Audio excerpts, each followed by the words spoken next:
Hey, what is going on, YouTube? Welcome back to another edition of Lisa Renee TV. So if you have not yet subscribed to the channel, please make sure to subscribe tonight before you leave, or today, whatever time you're watching. And make sure to share the video on all your social media networks that you happen to be on. Alright, welcome back, guys. So, you probably already noticed that I'm not on my laptop like I usually am. I'm actually on my tablet. So things look a little bit different from the camera angle and everything. So hopefully I won't move it too much. I won't move it around because I want it to stay kind of stable. I don't want to drive you crazy. So yeah, so let's get right into it. Okay. So, I have like a couple of different topics I want to talk about, just two main topics. And I'll start off first with a little bit of testimony. All right, testimony time, y'all.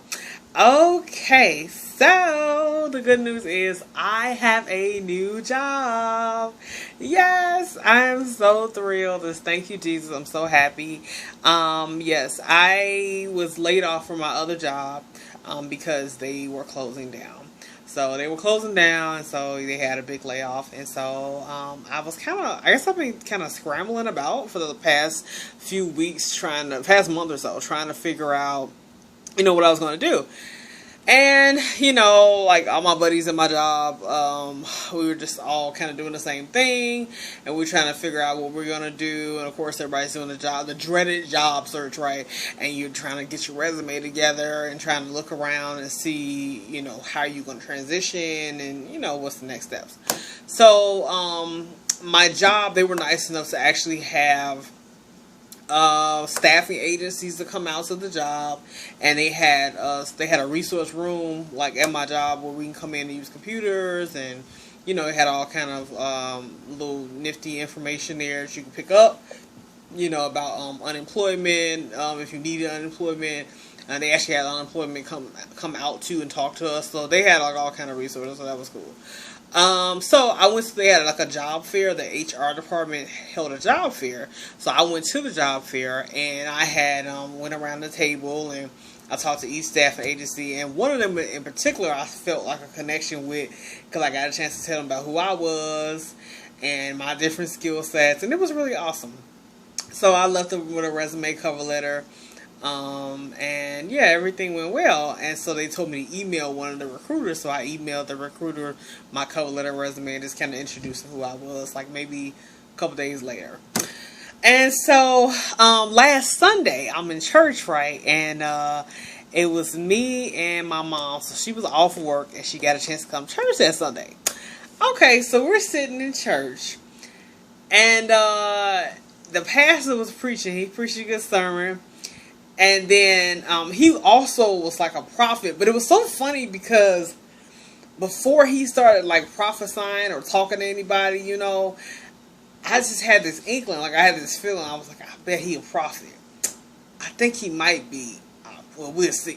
I don't know why I just had that feeling. Like I think he a prophet. Well, I think so. I'm not sure. But, I just had this feeling, And I was right. So like, he, like, towards the end of his sermon, he, like, steps down out of the pulpit and starts going around the church to different people, like, row to row, in the aisle, talking to different people and telling them all the good things that are going to happen to them. I was like, oh, wow. But I didn't think he was coming back there towards me and Mom. And he did. So he came back towards us, and I was like, I think he's coming this way. And like I look at my mom, she looks at me, so he comes back towards our way in our aisle. So he shakes my mom's hand, and he doesn't really tell her anything. He just shakes her hand, and he shakes my hand. He holds on to my hand, and he says, "God got something for you, girl." And he says, and then he had turned to go, and he turned back around to tell me, "It's coming." He says, "It's coming in 72 hours." And I'm like, okay. And I'm like, was not expecting that at all. And I'm like, my grandma was talking about, we talked about it after church ended. And she's like, I heard him say, God, he got something for you in 72 hours. You gonna get that job. You gonna get a job. It's gotta be something. You know, you gonna get that, or you gonna get a book deal, or something. Something's gonna happen. You know. My mom said, yeah, you gonna get either one of those or a husband, either one. Something gonna happen in 3 days. Something magical is gonna happen. I'm like, yeah. And like one of the nurses at my church was saying the same thing. Like, we stand in agreement with you. Like, I seen him walk over to you. I was like, I know, right? It was so unexpected. When I was thanking God, you know, I just started to thank God, and you know, just in that moment, you know, I was like, wow. I was like, I don't know what you got for me, but I'm waiting and everything, and I'm already praising. I'm already happy, you know, because I know it's gonna be something wonderful and beautiful. You know, and the important thing is that, like for me, it meant a lot because it meant that I was in alignment with God's will, and it was just confirmation for me that I was doing everything right. A lot of times we worry so much, like, am I doing, you know, everything I'm supposed to be doing? Like, Lord, is this right? You know, am I right? Am I in good standing? And it's like, yeah, of course, you know, like, you're fine, you're good. A lot of times when you worry, you know, like, you're good. There's no reason to worry. So, yeah, so that was Sunday, and that Monday morning, I slept till about maybe 11 a.m. I wake up to an email from one of the staff agencies, the one I had the good connection with at the fair at my job, and the lady, she was like, yeah, I was hoping that, you know, you had some time today so we can talk on the phone. I was like, yeah, of course. So we talked about 12 noon. We had a phone interview, and it went great. So we talked on the phone, and she scheduled a time for me to come in that Wednesday, to meet with another recruiter to do my face-to-face interview, so that you can, you know, give them all your information for like your W-9 form, and your if you're gonna do direct deposit or whatever, however you want to do it. And it was just awesome. It really was. I was like, wow. And then I counted the days. I was like, wait, 1, 2, 3. Oh my God, Wednesday, that's the third day. 72 hours. Ah! And I looked up like what the number 3 meant in the Bible, and it means like divine. What is it? Divine completeness. Like it means complete when things come to a completeness, you know. But everything is divine. Everything is in order. So, and number 7 means that too. Like number 3, number 7 are kind of like similar when it comes to like in the Bible and to God. Everything is complete. You know, so, and the number 3 is mentioned so many times in the Bible as well. I forgot how many. I was reading up like on what the number 3 meant. So I was like, wow, this is fantastic. So I went in for the face-to-face interview, and I didn't know, like, this is a staffing agency I went into, and I didn't know whether or not I'd be placed right away. Like, I didn't know if I was going to have to wait, you know, or not. But I talked to the guy, and he was like, everything was just so, like, in alignment, and just everything was, like, it was so funny because every question I would ask him, he was like, perfect transition. That's actually a perfect transition, because I was getting ready to bring that up. And so I asked him about, like, so, you know, what's the process for me going from this into employment? And he was like, actually, that's the perfect transition. I was actually getting ready to tell you, like, okay, I had something in mind for you starting on Monday. Which will be tomorrow. So tomorrow I'll start training at my new job. It'll be a call center. I will be, especially for auto and then mortgages as well, but I'll be doing the auto part of it. Auto warranties. So if somebody calls in and they have a question about the auto warranty on their car, you know, my job is to pull up their information, their account, and just kind of, you know, help them out. So I'll find out more about it tomorrow in training. I'll tell you guys about it, of course. But it's just so exciting. It's in the Loop, so I'm excited. I'm like, yeah, I love anything downtown in the Loop. You know, I just love the Loop. So yeah, it's so cool. You can go shopping, you know, you know, after work. So yeah, but it was just so cool. So everything was just perfect. It was so perfect. It was just the order, you know, the things fell in. Everything just fell. It's like nothing was forced. I didn't have to do nothing. Everything was set up. It was just so godly, so divine, so holy. All I had to do was say yes. I just had to be in agreement. That's all I had to do was say yes. Like, yeah, it was perfect, So there's benefits. You got your 401k, you got your health care, and that's good for me because the healthcare plan I have now, Blue Cross Blue Shield, I think I pay too much for it personally because I'm just one single person, so I'm like, good. I can, switch over and pay cheaper, hopefully, and I get paid weekly. Yay! I was like, okay, this is great. It's great, So it's Monday through Friday, 9:15 to 6 p.m. and off Saturday, Sunday. I couldn't ask for better. Finally, because you guys. I told you I usually work in the evenings. My usual schedule is like 3 to 10, 2 to something, 4 to something. So this is awesome. So it's gonna take some getting used to because I've been used to that schedule for the past few years of my life. So it's definitely gonna take some kind of going through the process. Kind of shaking it off. Just shaking out the old, stepping into the new. But I'm excited. God has moved. He is moving, and I'm just like, wow.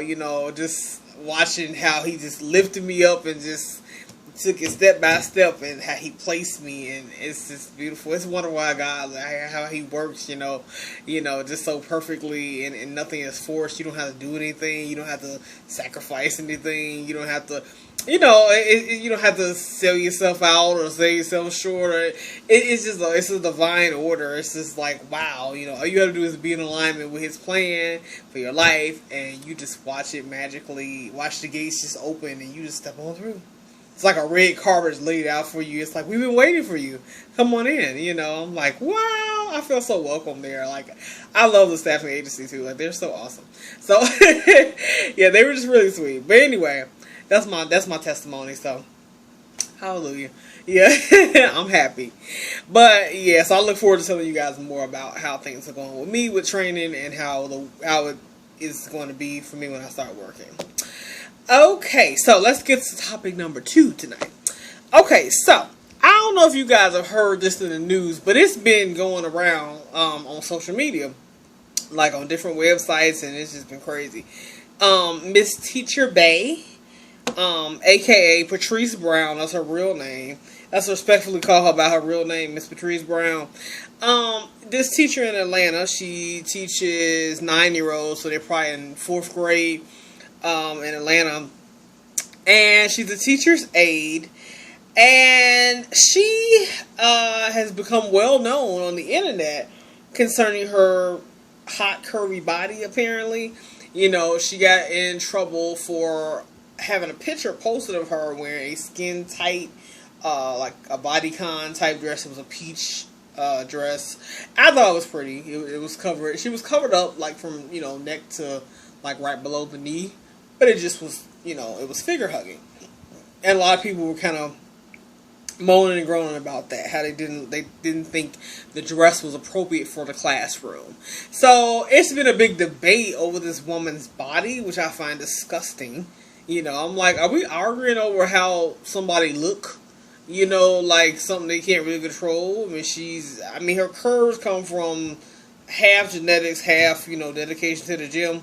From what I read a little bit on Essence.com, and it was an article by Demetria Lucas Dioli, Essence.com, and I read some on Huffington Post, and I'm like, okay, the woman has a curvy body, okay, she has bust, she has, a big butt, she has thighs. I'm like, okay, she can't really help that, and of course, what came to mind, which is what Miss Demetria Lucas was saying on Essence.com. She was saying it has elements of Sarah Bartman.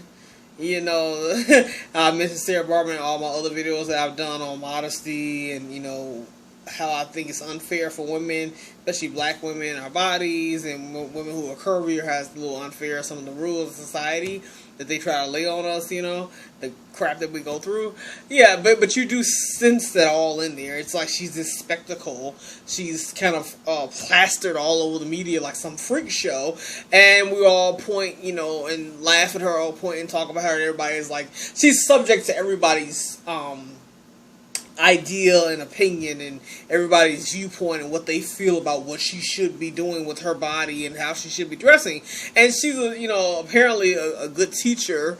I saw another photo of her like helping a child, and she looked like she really was dedicated to her work, and the child was looked happy and everything. Like the child was understanding what she was saying or whatever. From what I can tell from the picture. So I mean it's just crazy, like what has happened to this woman's life in a matter of like a week or so. How she had a normal life. She's like, I'm just a teacher's aide. I'm trying to help the kids, and she seems like she's dedicated to her job too. She really loves what she does. And then now, her life has completely shifted, all because of something she can't control. Her butt's too big. Her, and people are complaining about her curves. She's too curvy, and she doesn't, she's too curvy to be wearing like the things she wears, and they don't think she should be wearing them in the classroom. So so she's been basically exploited, and the pictures come from her Instagram account, and basically like the pictures that she took. She didn't authorize that they be posted. Somebody else, posted behind her back. So Brown received an adequate amount of backlash, and some called her attire more suited for the club, not the classroom, and that she looks unprofessional.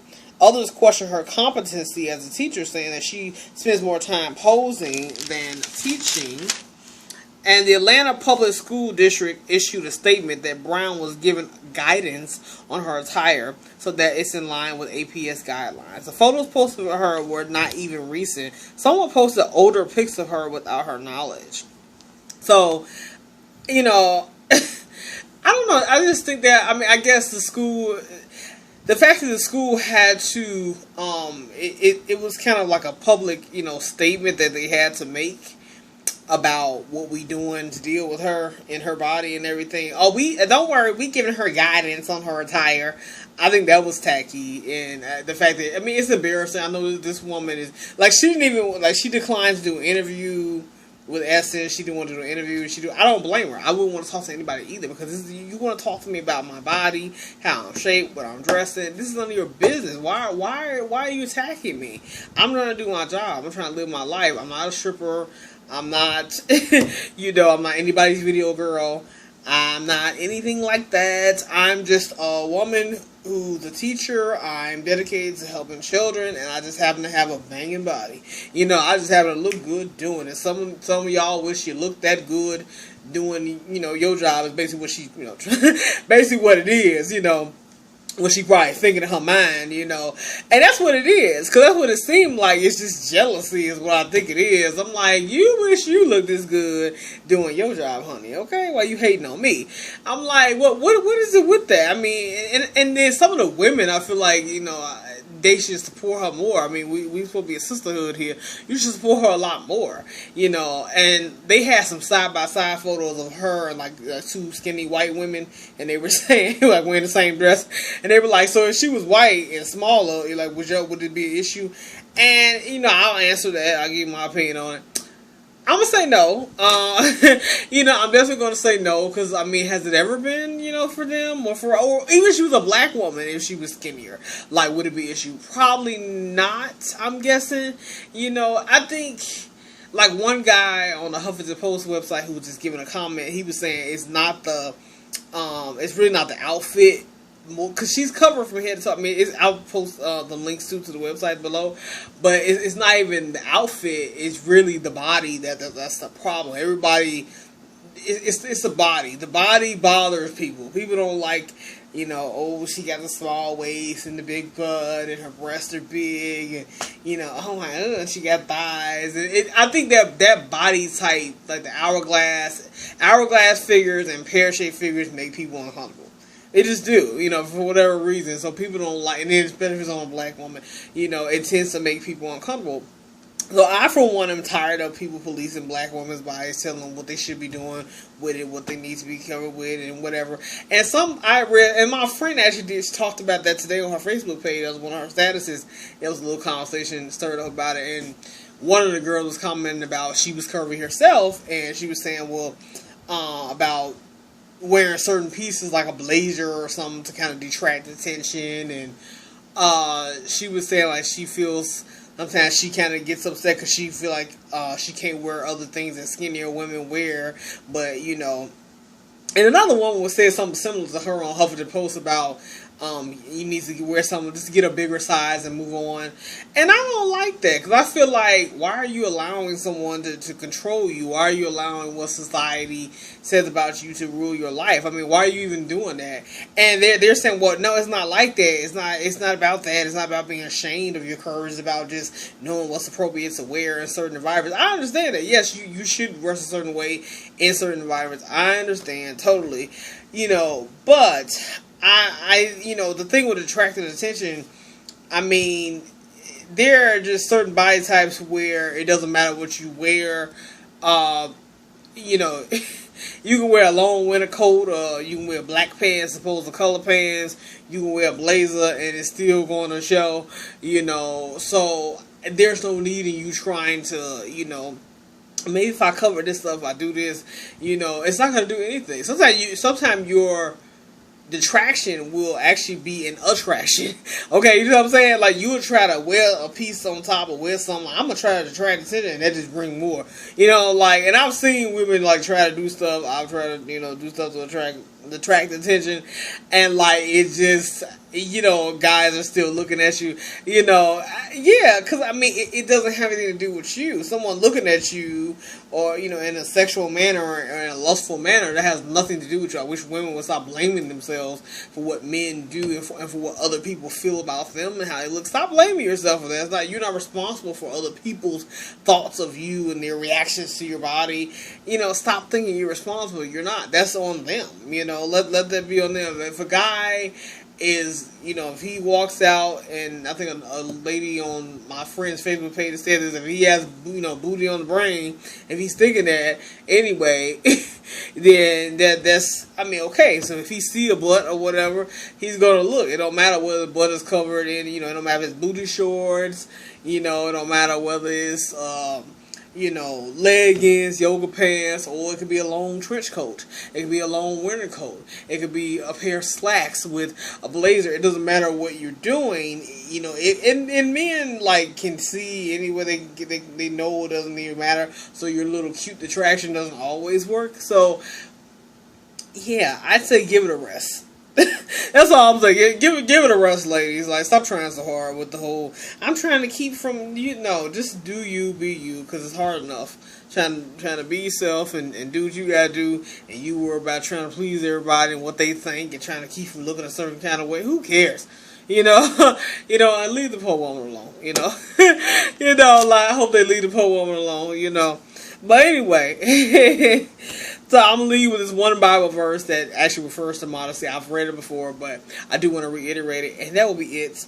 1 Timothy 2:8-10. I desire that women should adorn themselves in respectable apparel, with modesty and self-control, not with braided hair, and gold or pearls or costly attire, but with what is proper for women who profess godliness with good works. So basically, Paul is saying, you know, it's more important about your good works that you do. And, you know, modesty is a matter of the heart. So just remember that modesty is more so what is your heart, what's your motives, you know, things like that. It's not always, you know, can I wear yoga pants? I wear yoga pants. Am I less godly? Am I slutty because I have on a pair of leggings? You know, no, you know, like, no, I don't think it has anything to do with that, okay? You know, and stop feeling like you have to play into what others think of you. Like, don't do that. That can be a stronghold, so, no, no more strongholds. Death to strongholds. Alright, that's it. That's all I have tonight. I just wanted to come in here with a quick testimony and a quick, you know, just my 2 cents on the whole thing with Teacher Bay, Patrice Brown. Alright, I love you guys. I'll see you guys later, and you guys have a blessed rest of your week.